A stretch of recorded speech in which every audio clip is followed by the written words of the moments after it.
Come with us on a journey into the unknown, the unexplained, and the unbelievable. We will test your senses and challenge your beliefs. A world where science and religion clash. Or do they? You will meet real people and hear real stories, but you will not believe. You will witness strange sights and hear strange sounds, but you will not believe. This is the New England Ghost Project. Welcome to the nightmare. Good morning, everyone. Welcome to the neighborhood. I am Ron Kolick, your host, the gatekeeper of the realm of the unknown, the unexplained, and the unbelievable. What's that door behind me?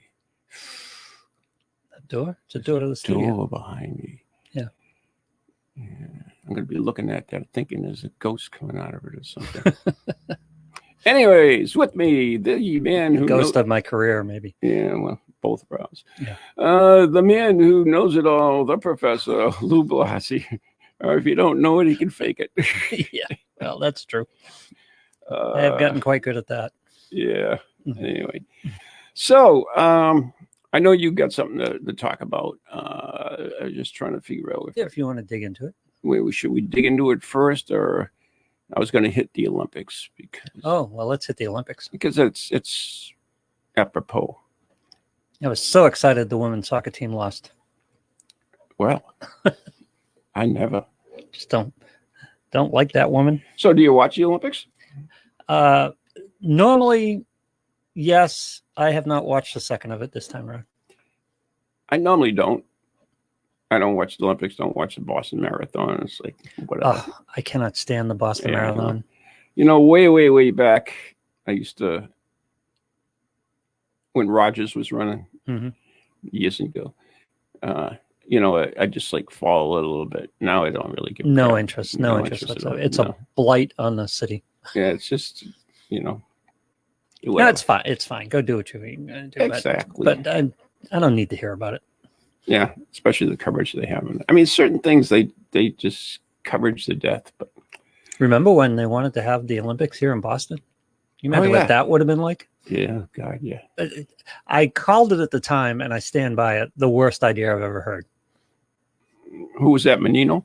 No, no, just the whole thought of some idiot decided, let's put a bid in for Boston for the Olympics.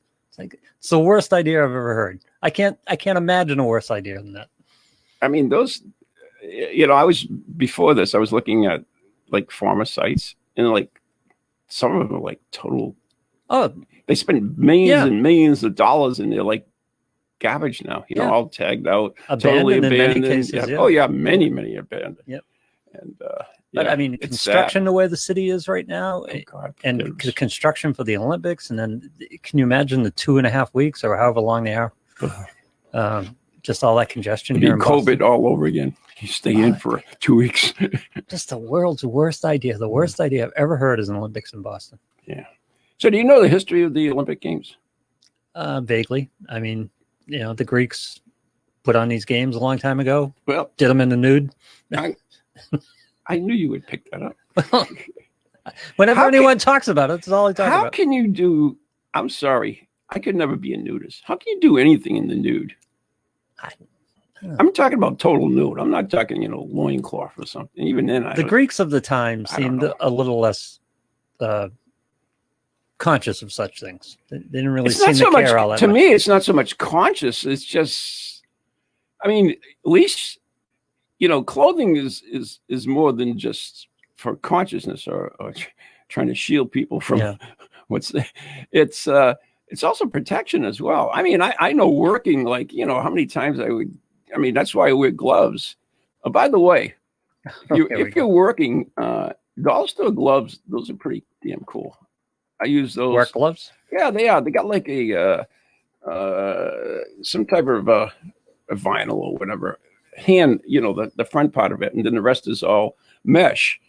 But I mean, it's just they're dollars. So you don't have to worry about them. You're just like, and they're good, and they give you enough protection, but enough, flexibility that it works good.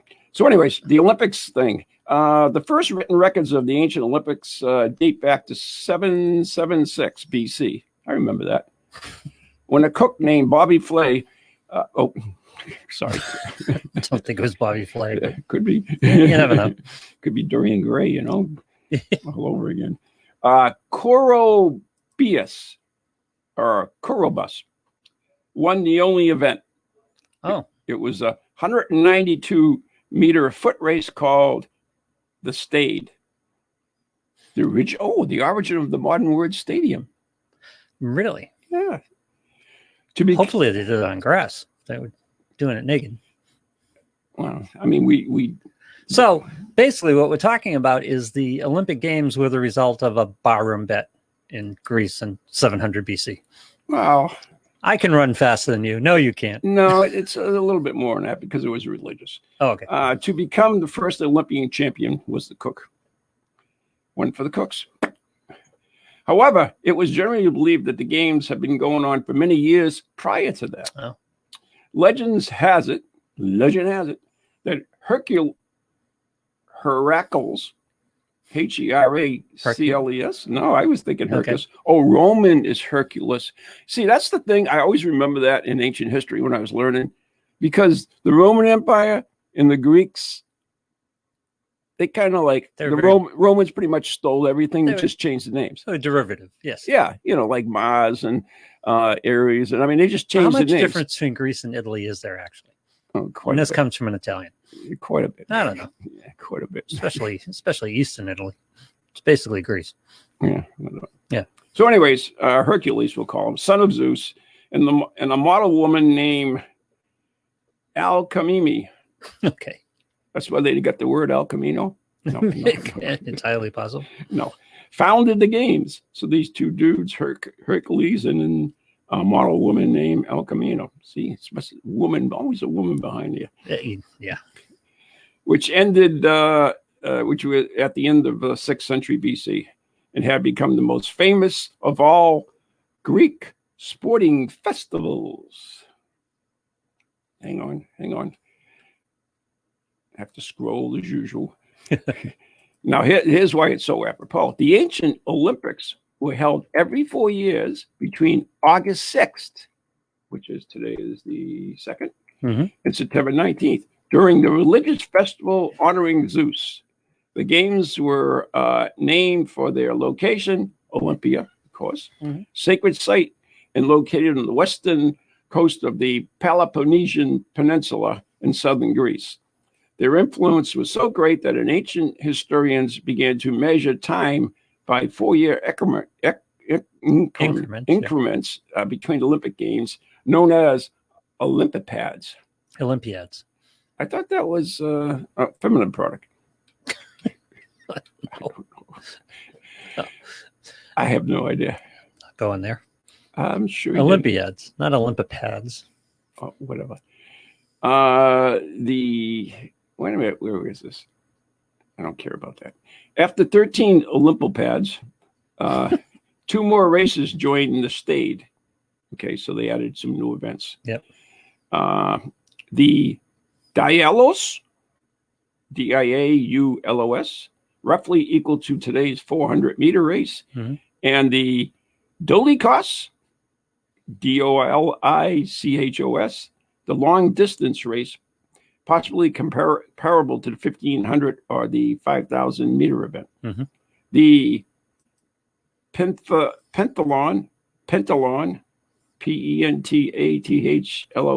consisting of 5 events: a foot race, a long jump, a discus, a javelin throw, and a wrestling match. I remember that.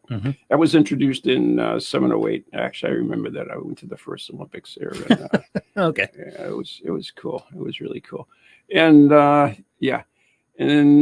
boxing was in 688 BC, chariot racing 680 BC. You remember, even though those sound like they're after it for you children that didn't pay any attention in history class, because it's BC, the lower date is actually newer than the older date.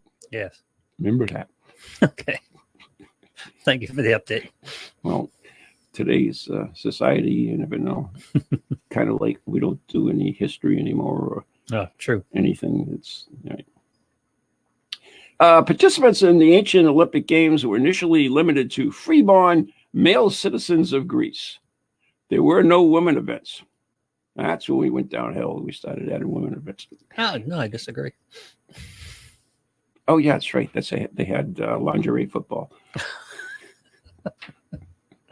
Could you see that? Did you ever see lingerie football? I have seen it, yes. I have no idea. Who would? That's one of your stories. The second guy theory. Yeah.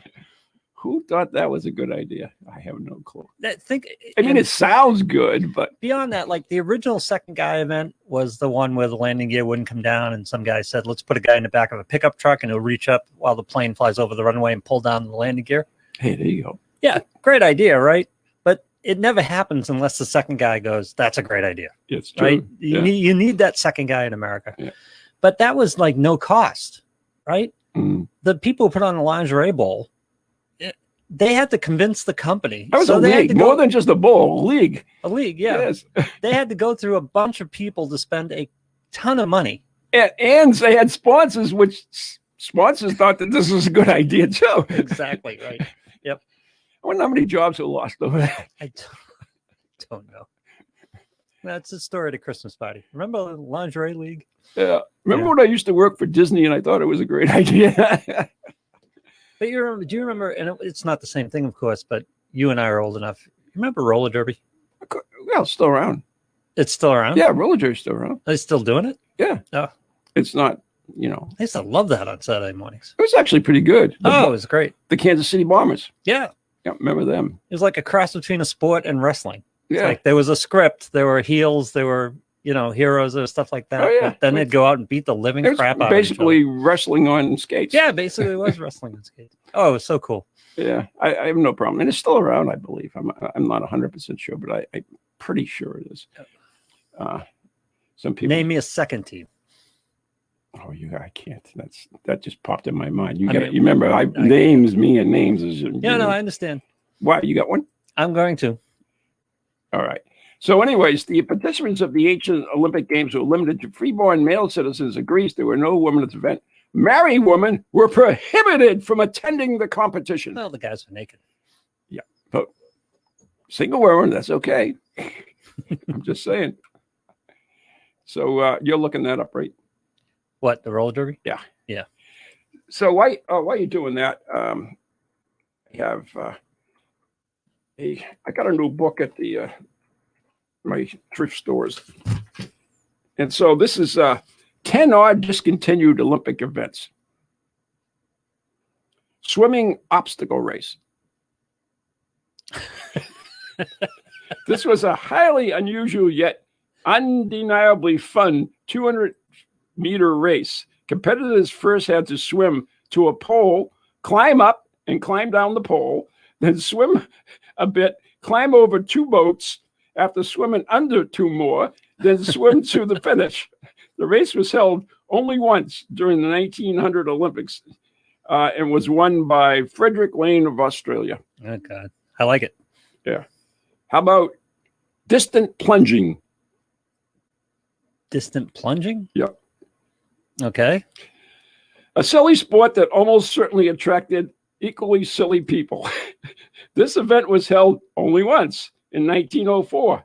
Competitors would dive into a pool and remain motionless for 60 seconds until their heads bobbed out of the water, after which their distant plunge was measured. The winner was an American, William Dickey, who must have been very proud. Interestingly enough, all entrants were Americans. That's when we started going downhill. Yep. Okay, I got 10 of these, so let me finish these and then we'll get to your thing, okay? I'm having trouble nailing them down. But all right. Jeu de plume. Plume. Pamu. Jeu de palme. You might ask, how do you spell that? How do you spell that? Jeudepaume. That's the game of palm. To us, non-Francophilites, the game was a predecessor to modern tennis. It was initially tennis with your hands or a small paddle in lieu of rackets. still played today. Although it's rare, the sport started as an exhibition in 1900s again and became part of the Olympic program in 1908 and was brought back in 1924. Why? Okay, Rogue. Everybody loves Rogue. Okay.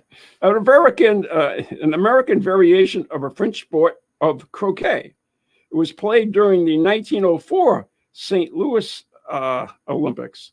Understandably, as the sport was virtually unknown outside the U.S., all the competitors were American. The event was dropped from the St. Louis Games and widely believed that it included the sole purpose of boosting the American medal count. We would never do that. No. Oh, no. Oh, here's one. I don't know why they got rid of this one. The tug of war. Oh. Yeah. See, better than some of the sports that are out there. Yeah. Tug of war. Actually, a real shot of coming back to your modern Olympics program. It was held by the ancient Olympians. It was an Olympic sport during the 1900s. They had to come up with a lot of weird crap. 1904, 1908, 1912, and 1920 games. The British won the most medals in the sport, including the 1908 games, where the gold medal was won by the London Police Force. Oh, very nice. Wouldn't you love to see that these days? I would. I could go with the biggest, baddest guys in the country. Yeah. Doing a tug of war. That'd be awesome. I'm good with that. Oh. Yeah, you got to leave the mud there, though. Right? Have the mud in the middle? Sure, why not? Yeah. Standing triple jump. Okay. I cannot fathom this. It seemed odd to idly take the most dynamic field event and limit it to a pedestrian pace. But back in the early Olympic Games, all jumping events, long, triple, and high, were also played from a standing position. The event in the was in the Olympics in 1900 and 1912. So you just stood there and you had a triple jump. It's like, yeah, it's like a bunny scotch. No running, right? Yeah, no running. Yeah, rope climbing. Yeah. Well, we got the rope from the tug of war. I might as well put it to use. Yeah, that's right. Exactly. Use the gear. Another sport. Oh, they got rock climbing now, or wall climbing. I know it in the Olympics. Is that an Olympic sport? No. I mean, Jesus. See, look at some of the crap. I know. Don't get me started. Another sport which has a chance of returning is rope climbing. It was actually part of a gymnastics program and was held sporadically between 1896 and 1932. At the 1904 Games, the event was won sensationally by an American, George Iser, who competed with a wooden leg. Castillo went on to win 5 more gymnastic medals, including 2 more golds with a wooden leg. Gymnastics? Yeah. Do you remember that? Remember that joke? Huh? Which one? Oh, I'm trying to think of it. About the guy goes out on a date with a girl. And he has let's see. He has a wooden eye. Oh, Peg. And well, you tell me your joke. No, I don't. I can't remember. I can't remember the joke now. Yeah. Yeah, it's like they go out. One of them has what is it? A wooden eye, and the other one has a I don't know, cliff lip or something. And the girl has a wooden eye. The guy has a cliff. Yeah, you're not going to pull this back together. So yeah, has a bald head. Let's say. Yeah, we all remember the joke. So it goes. We don't remember the joke. And but we remember the guy says to the woman, "No, yeah, Oh, she says to him, "Would you like to go out?" And he said, "Wouldn't I?" He says, "Clip face, clip face." Oh yeah. Oh, okay, yeah. That was not even worth the breath that I put on there. No. But I remember that was like in the schoolyard in like grammar school. Hey, here's one. I cannot figure why they would get rid of this. Dueling pistols. Really? An aristocratic sport of men's bravery and honor. Well, not when your opponent is a mannequin. Oh, really? Yeah. Well, what's the point of that? I know it. As it was in dueling pistols event during the 1906. Competitors took turns shooting at the mannequin dressed in fancy clothes from 20 to 30 meters away. The event returned to make a brief appearance in the 1912 games before it was banished forever. See now, high-speed paintball. Ooh, I like that. I would like to see that. See that? Why isn't that not an Olympic sport? Now, I'd prefer to see that. That's great. I think so. Yeah. But I mean, real high-velocity paintball, so there's some consequence to getting hit. They should bring back that event they had on Space Force. Space Wars? Space Force. Space Force. What of it? On Netflix. Remember they had an event? I saw that series. What am I missing? Don't you remember they had a big event that the astronauts had to compete against the things in this? It was like a military event. Oh, yes. Paintball thing. Yeah. And the doctor ended up winning it for him. Yeah. Whatever. Oh, here's one. I could be good at this. Solo synchronized swimming. Okay. Who are you synchronizing with? Oh, shit. I lost the page. Yeah, who are you synchronizing with? How can it be solo synchronize anything? Sport climbing, sailing is an Olympic sport. Trampoline is an Olympic sport. Yeah, how come? I don't know. Wait a minute, I got to find that because I have to finish that list. Yep. I went through all that. See, that's what happens when I do stupid stuff. BMX racing and BMX freestyle, Olympic sport. Oh, man. Yeah, keep talking. I got to find this stupid thing now. Keep talking. They have a sport here called athletics. What the hell is athletics? That's when you wear a green and yellow uniform. Remember that? 1 minute, one sport. We'll show you that. Oh. Athletics track at the Olympic Stadium is a 400-meter over. For all track events at the finish line is the same place. At the end of the home stretch, the track program consists of sprints, middle distance, and long distance events for men and women's, hurdles and steeplechases and relays. God, who the hell wants to watch that? Why would they? Let's put it that way. That's the other thing. I mean, people running around. Who the hell wants to watch that? I don't. That's for damn sure. I should watch the baseball, but I haven't. I saw like 2 seconds of it. The Japan was losing yesterday. Yeah. I don't know if they won. I'm almost there. Almost there. Yeah. I just now, who the hell puts numbers, by the way, in a black box? What black box? Look, they got black boxes with the numbers in it. You can't even read the freaking things. This is page numbers. I'm serious. I cannot read these stupid numbers. And I know. Oh, got it. Okay. We're almost done. We only had 2 left. Excellent. So that's why, yeah, I know excellent is right. Solo synchronized swimming. Synchronized swimming was already had somewhat of a controversial reputation at the games. It's hard to understand the motive for introducing it into the Olympics, especially when it was preceded by solo synchronized swimming, an event held in 1984, 1988, and 1992. A single woman, oh, there you go, would get into the pool and try to synchronize, with the music. Okay. How difficult can that be? Yeah. So you should do whatever you want, right? I don't know. Go jiggy. I don't know. I don't see the... And finally, the benefit of some of these things. I don't either. And finally, and this was later in years, my favorite event, live pigeon shooting. Get out. No. They were killing birds for the Olympics? Held during the 1900 games, this event was the only time when animals were killed during the sporting event of the modern Olympics. Over 300 pigeons, God rest their souls, good Lord, were killed during the games. Many of them from the gun of Belgian Leon de London, like the cough drops, who took the gold with 21 kills. Wow. Understandably, the sport was dropped from the program after the 1800 games and was replaced with clay pigeon shooting. Clay pigeon shooting. Yeah, there you go. So there you go. See, the Winter Olympics are so much better. I agree. I mean, it's a bunch of stupid sports, but at least they're fun to watch. I agree. So anyways, this is my... And I love curling, by the way. I love watching curling. I don't know why. I have no idea. But I love watching curling. It's like coming across an accident. You want to turn away, but you can't. No, it's not that bad. It's actually kind of fun. Actually, at one point, I went to a curling event in Lowell. Why? I don't know. I have this weird fascination with curling. I don't know what it is. Really? Yep. Maybe in a past life. Maybe in a past life, yes. Well, did you find any more names?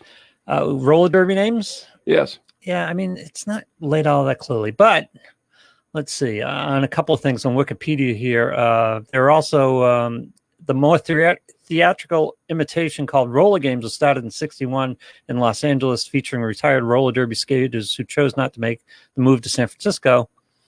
Let's see. The National Roller Derby, soon renamed to the National Roller League.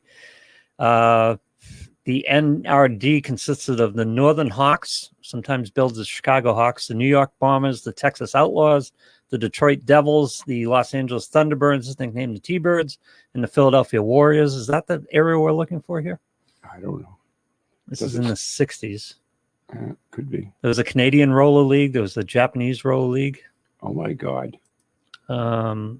See, the roller derby was young, with skaters ages starting 15 and old, peaking in just 26. The average age was 21. Roller derby thrived in Northern California in the 60s and 70s. The Bay Bombers, formed in '54. Yeah, that's it. The Bay Bombers. Yes, that's became the team of choice, and the rest is history. Under Seltzer, the roller derby survived until its last official game in 1973.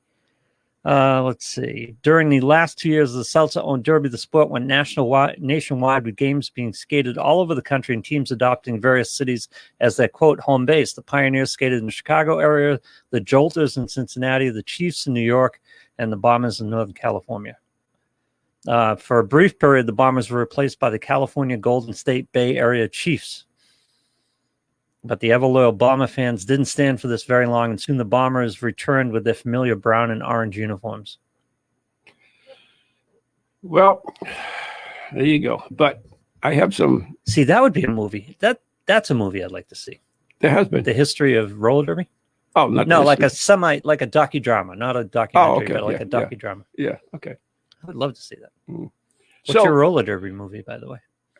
There's quite a couple of them out there. Yeah, I can't remember what they are. Good news or bad news, depending on how you look at it. Lingerie football is alive and well. You can get your tickets this year already. So, founded in 2009, it was branded as Lingerie Football League, or the LFL. So they even had the Lingerie Bowl. 3 annual games were held and played during the Super Bowl halftime during the mid-2000s. Honey, I'm going with the boys to the lingerie football game. After a full decade, wow. This is, I didn't even think that thing was still around, or even why it was still around. Is it? Yes, you can buy tickets now for this year's schedule. And Mike Dick has been named chairman of the new Lingerie Football League. Okay. Why not? I'd take that job. And they're expanding to Canada and Australia. My God. Where's the nearest team? I am looking. Let's see. We see if I can find. I must have a list of teams. There's got to be one in New York, right? Yeah, New York has. Yeah, for sure. I don't know. I would imagine it'd be the warm. In Las Vegas would have one, or California's got to have one, right? Los Angeles. Do you have a list of the names? By curious, I was just curious. The Chicago Bliss, the Green Bay Chill, Omaha Heart, Baltimore Charm, the Miami Caliente, mamacita. Yes, Denver Dream, Queensland Brigade, Atlanta Steam, New South Wales Surge, Victoria Maidens. Oh, wait a second. Is that? Yep. Legends Football League. Unbelievable. So there you go. If you haven't seen this, well, it's your loss, I guess. Oh, my God. You just got to go to the website. I have. How can you not? It's like one of those things. You just got to look. What kind of... I don't even know. I didn't know where to go with this. I don't either. I mean, maybe we should move on. Yeah, the sexiest Legends player. They changed the name to Legends, isn't that sweet? Yep. So it's politically correct now. The history of women's American football dates back to the 1960s, where feminist movements were frequent and intense. The idea arose as a desire to establish something new and rebellious, something that would dispel prejudices about women at the time. Oh, yeah, God. Let's put them in lingerie. Yeah, that'll work. That worked out great. The history of women's American football is not as mysterious, famous, or rich as the NFL. Still, it certainly has a great significance, and we women should talk about such history with great pride. For the first time in 1962, the Frankfurt Yellow Jackets women appeared at halftime to entertain the masses. For the next 39 years, women's football did not officially exist. There were attempts, but most do not approve and do not support them, so those attempts failed. The average, which is the important thing, the average pay is $12,500 a season for bench players. 6-figure salaries for the elite players. Get out. No. 6 figures? 6 figures. Like 100,000? Yeah. Good Lord. This is according to news. Current teams are the Atlanta Empire, playing Duluth, Austin Sound in Cedar Park, Texas, Chicago Blitz in Bridgeview, Illinois, Denver Rush in Denver, Kansas City Force in Independence, Missouri. Hurt? Well, there's a whole thing here on safety measures. Oh, yeah. Former underwear soccer player Nikki Johnson. Wait a minute. Underwear soccer player? Don't know the origin of that phrase, but yes, it says. So they must have an underwear soccer league. Have. Former underwear soccer player Nikki Johnson was one of many players who suffered multiple injuries. Those injuries from hard blows. She also had a broken wrist and had to go to surgery. Like many other players, she believes that the club gave very, very little protection to women, providing them with soft shoulder pads and soft helmets. Due to the lack of coverage around the torso, arms, and legs, they can sustain scratches and bruises very easily. As part of the overhaul and rebranding, LFL and partner Rawlings changed the shoulder pads to be more protective, including a hard plastic shell. Additionally, the helmets were given more padding on the inside. That would be good. Yeah. Intended to come out and warn the coach of a blow to the head, regardless of the player saying they're fine. It will put a system in which if a player goes out of action with a head injury, they must pass a physical and mental test before returning. They should try that before they give them the helmet, actually.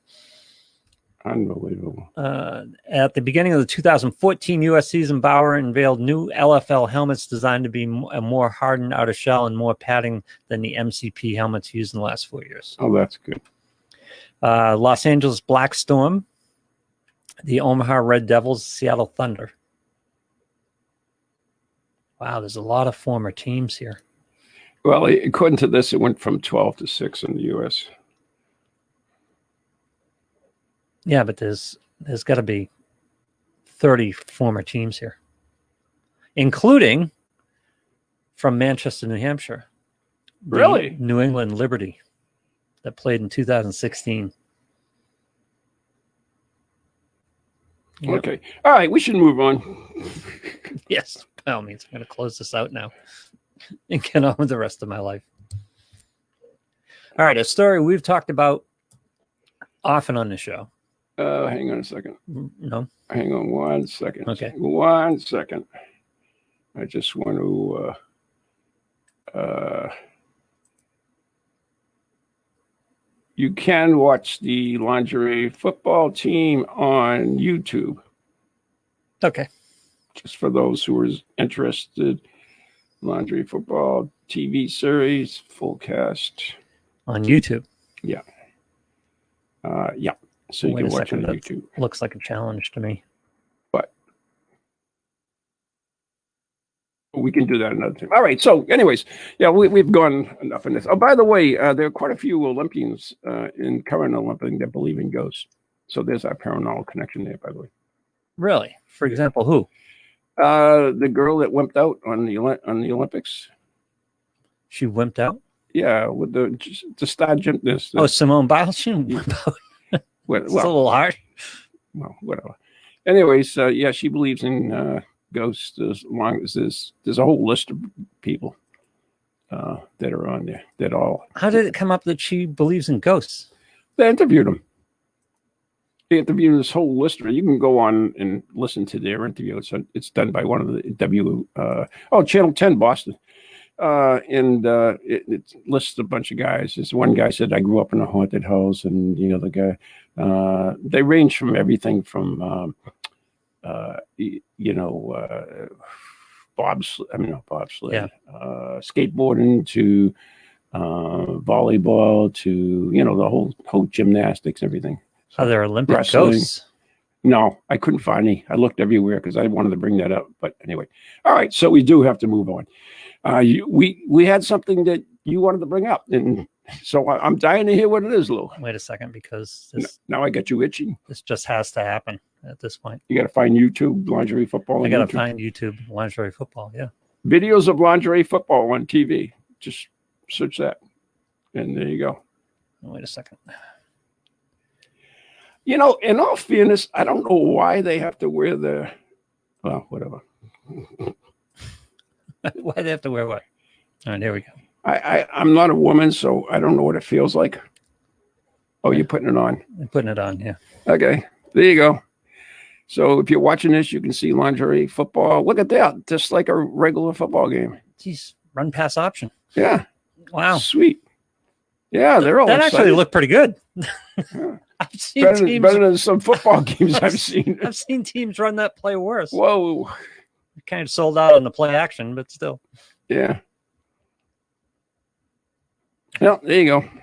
Legends football, I guess it's called now, not lingerie football, but yeah, there you go. All right, so we've wasted so much time on that. Okay, we're passing words at this point, but yeah. We've talked about the story several times on the show. Okay, over the years, right? About the back to the serious stuff. Woman who froze and was revived, who was frozen solid and revived. Ah, yes. And for some reason, Science Alert wrote about it recently, and it just popped up for me. And I know it talked about the story before, so I wanted to look into it. Yes. Mike McCrae writes on July 31st of this year. Early one New Year's Eve morning in Minnesota back in 1980, a man named Wally Nelson stumbled across the body of his friend lying in the snow just a few meters from his door. Was alcohol involved? 19-year-old Jean Hilliard's car had stalled while returning to her parents' house after a night out. Dressed in little more than a winter coat, mittens, and cowboy boots, she set out into the minus 30 Celsius, minus 22 Fahrenheit. Thank God she wasn't a lingerie football player. Night air to seek her friend's assistant. Well, if she was out clubbing on New Year's Eve, there probably wasn't much on under that coat. Minus 22. That's cold. That's a tough decision, right? You're sitting there and your car stalled, right? If it's stalled, you got no heat in the car. You sit there and freeze, or you go out and walk and freeze. Yeah, right? I'll take my chances, I guess. At some point, she tripped and lost consciousness. Okay, let's go with that. Alcohol was involved. Yeah. I keep saying. For 6 hours, Hilliard's body lay in the cold, warmth draining. Was she coming home or was she going out? She was from returning to her parents' night after a night out. Okay, alcohol was involved. Absolutely. Yeah. At some point, she tripped and lost consciousness. For 6 hours, Hilliard's body lay in the cold, warmth draining away to leave her, by several accounts, quote, frozen solid. That'll do it. I grabbed her by the collar and skidded her onto the porch, Nelson would report years later in a Minnesota Public Radio interview. I thought she was dead, froze stiffer than a board, but I saw a few bubbles coming out of her nose. If not for Nelson's prompt response, Hilliard might have just become one of the thousands of deaths. What? Oh, God. What? Huh? What? You gave me a mental memory. I just remember Ron and other kids when they're young and they got snots in their nose when they're little and they come up with these snot bubbles.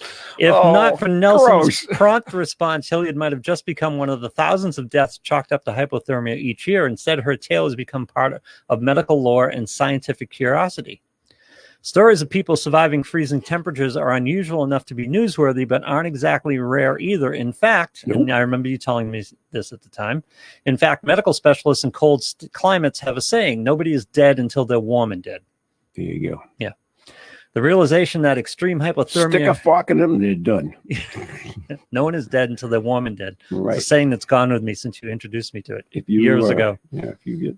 Yeah. The realization that extreme hypothermia isn't necessarily the end of life has become a basis of therapy in itself. Under controlled conditions, lowering the body temperature can cool down the metabolism and reduce the body's insatiable hunger for oxygen. In medical settings or on rare occasions elsewhere, a chilled body can put the brakes on the whole dying process long enough to deal with a low pulse, at least for a while. Where Hilliard's account stands out is the extreme nature of her state of hypothermia. Forget the fact her body temperature was barely 27 degrees Celsius, a full 10 degrees below that of the healthy human. She was apparently frozen. Her face was ashen, eyes solid, and her skin reportedly too hard to be punctured by a hypodermic needle. In the words of George Sather, the physician who treated her, the body was cold, completely solid, just like a piece of meat out of deep freeze. Yet, that's a horrid comparison.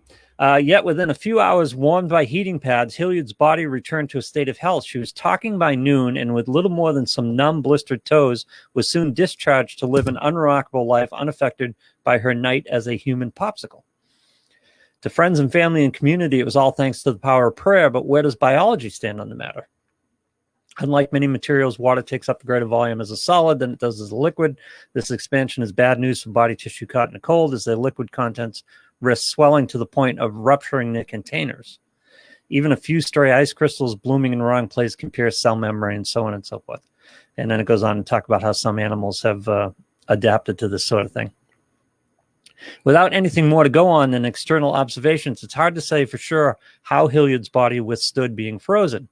Was there something unique about her body chemistry or even the makeup of her tissues? Maybe. A far more important question is what exactly frozen means in this case.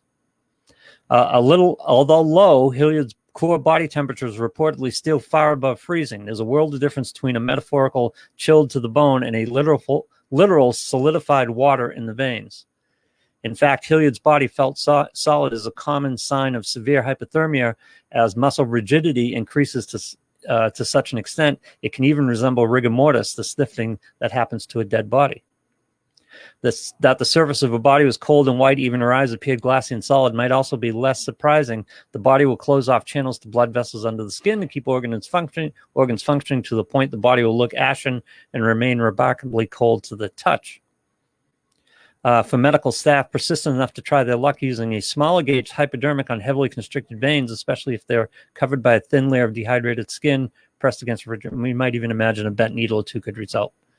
With little to go on other than a few surprised accounts, we can only speculate whether Hilliard's frozen body was typical, if shocking, or indeed strangely unique in its ability to withstand such an extreme change of state. There can be no doubt, however, that she was fortunate. The more we learn about amazing things the human body can achieve, the less we rely on good fortune to save lives like hers in the future, and more advances in medicine and rapid response. But this goes back to the people in Vermont. The popsicle people. The popsicle people in Vermont. Mm. And it's like, I don't know. These stories don't just crop up, but by the same token, it just... Wouldn't the alcohol kind of preserve you? Well, alcohol has a lower freezing temperature, doesn't it? Yeah. It's hard to freeze alcohol. You know that. Yeah. That's why we use the antifreeze, because back in the day we did, but if you put a drink with alcohol and it won't freeze as much as like water. Water will freeze quicker. And what we should have done is look up the case made by companies, like keeping Ted Williams' frozen head. And that's cryogenics. Right? Because they would claim that there's a way to freeze the body without damaging tissue. Yeah, I mean, there was research where they froze frogs and stuff and kind of brought them back, kind of. Yeah. But well, in that article they mentioned frogs and some different animals have different abilities. Yeah, and as humans we adapt all the time. We already know that, and that's why they eventually believe that we will be hairless, because we no longer need our hair. Our hair was for warmth and protection, and we don't need it, so we may end up, which is my story, and I'm sticking to it. I'm evolving. Neither you or I are going to live to see that, but yeah. But yeah, it's. Did I ever tell you the story about the doctor on New Year's? I think it was New Year's Eve or Christmas Eve. It was, oh God, I didn't have it because I wasn't planning on bringing it, but it was either Christmas Eve or, anyways, it was late, wintertime. You got a knock on the door, and it was a little girl who was just dressed in a little dress, and she asked him to follow her because her mom was sick, and it was Christmas Eve and it was terrible out. Yeah. But the doctors, because the little girl had virtually, not the thing. So he followed her, and he came in, and she showed him upstairs. She pointed upstairs, and he went upstairs, and the woman was there, and I forget what the hell illness was, but he was able to take care of her, and because she was dying basically, and he saved her anyways, and then he stayed with her all night until she was stable and all this stuff, and then the story does not end with what daughter? And well, no, and then he said, you can thank your daughter for that, and she says, my daughter. She says, yeah, your daughter came and got me. Yeah. She said, my daughter died 6 years ago. And then he explained what she was wearing. And she pointed to the closet. The woman said, and he opened up the closet, and there was the clothes that the little girl had worn. And he checked them to see if they were wet or anything, because it was a raging snowstorm at the time. And they weren't. They were perfectly dry. And wow. Yeah. So when was this? It was, I'd say like the early 1900s, late 1800s. I'm guessing. I'll find out more information next week. I apologize. Quite a story. Yeah, it's interesting. So unfortunately, once you start clicking stuff on your computer. Yeah, I know. I've been there. Yeah. So guess what I get? What do you get? Football League wardrobe malfunctions. Just popped up. Yep. Oh God, please save us. Yeah, there's some stuff here on YouTube about the lingerie football league that it just pops. I'm not playing that. People are worried about the freaking chip in their arm. You're screwed no matter what you do. I mean, you get between your phone and your internet search and every other smart little device. Yeah. Your car. I laugh at people with the whole chip thing. It's like, you carry a phone. Everybody knows where you are all the time. Your car has all kinds of stuff in it too. You have no privacy. Yeah, you really don't. By the way, people, when you're looking on Google Maps and seeing the traffic, what you're seeing is tracking people's cell phones. Yeah, and not only that, look at Google Earth, right? You can see your housing, right? Yep. It's like, forget it. I know. People get worried. They don't have to. They already can track you. I don't know. Yeah, it's sad, but all right. So, but I do have a cleaner though. Yeah, my buddy Dave. Yeah, you say. Yeah, I do. You gotta listen. I'm a talk show host. If you went through my search history, as I know, because you've done a lot on this show. I've done a lot on this show, right? Certain things in my search history I don't want people to know about. Anyway. Yeah, so I will give the information on the what do they call it? Find out about that ghost and the doctor thing by next show. But anyway, we got another show coming up on Wednesday, right? Yes. And I do want to get that out there too. I don't know if you knew it or not, but July 4th? Yeah, July 4th, right? The week of July 4th. Week of July 4th. Monday we did. I think July 4th was a Sunday and Monday was a holiday. So we did this particular show, The Affection Connection. It was a pilot to test and see what it was. And basically it's a show that where we give our opinions on certain relationship situations. And it's you and I and St. Jan. Yep. St. Jan is with us. And it got good reviews. People got a lot of response, got several phone calls during the show. Yeah. It was a good response to that show. Yeah. And so we're doing another one on Wednesday at 11:30, The Affection Connection 2. And you can either phone in, or if you have a question you would like us to, you can be anonymous, by the way. You don't have to put your name or anything. We don't give a crap, right? It's just our opinion, and we'll give you whatever opinion we have on the particular situation, and take it for what it's worth. But if you have a question that you don't want to call in, or you don't want to join us in the chat or anything, and you can email me at anyghostproject@comcast.net. That's anyghostproject@comcast.net, and I'll take care of your question. In fact, we had one on Facebook that we have to answer. If I forget, Lou. Okay. Yep. Yeah. Remember the guy last show? Yep. His question came in after the show, so he couldn't answer it. So we will answer it on this show. But that's Wednesday at 11:30. The Affection Connection. Lou and myself in St. Jan, and we answer relationship. I got a whole pile of questions already, so add yours to the group. So, and there is a Facebook page. So I'm going to bring it up here. Yep, called the Affection Connection. So make sure you search that out and like us, and that's where you'll be able to see the show on that Facebook page. You'll also be able to see it on the Net New England Talks. There you go. As well as my page. It'll be on my page. Yep. And it'll be on the morning edition as well, so you can watch it on there. And if you remember, oh, by the way, we have this thing called Ghost Chronicles Radio on Patreon. Now, Patreon is it's like Channel 2. Become a patron of the arts. Yes, the arts. And you help, let us bring you this program. Maybe not today's show, but another show.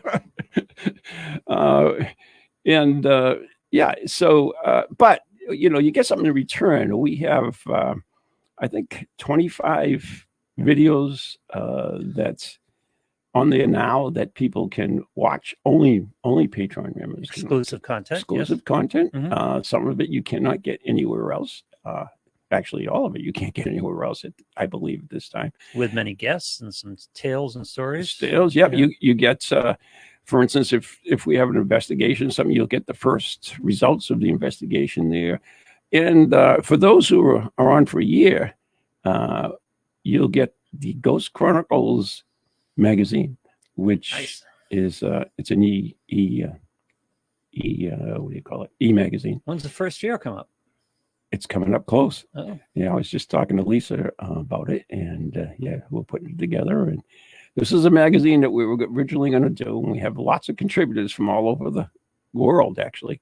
And after 1 year, you get this as your gift from us. Very nice. I like it. Yeah, and we're going to do if we reach a certain goal, a number of people, we're going to do special events for Patreon members only too, which is good.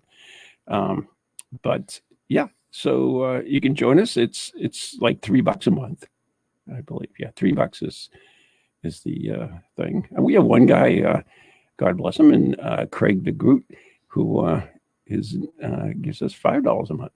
So thank you very much, Craig. He did that on his own.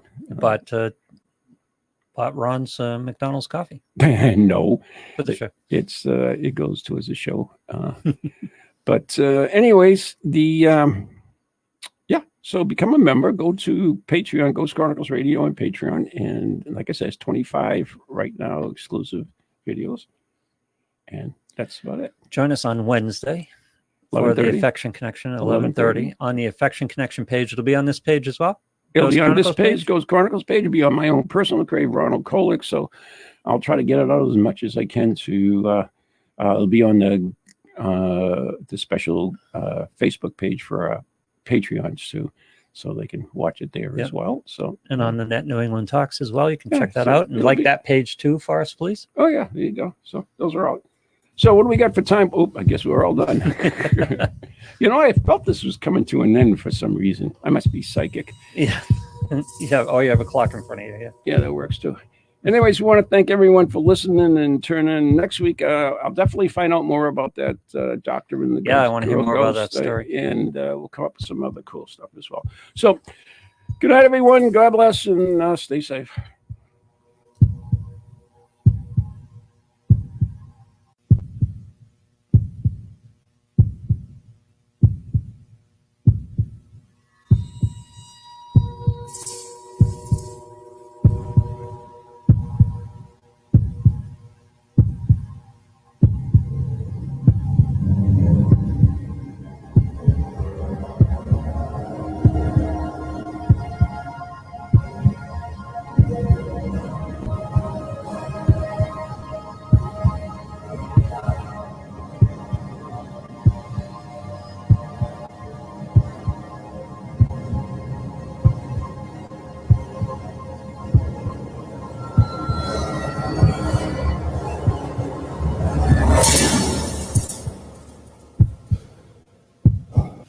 From ghoulies to ghosties, long-leggedy beasties, and things that go bump in the night.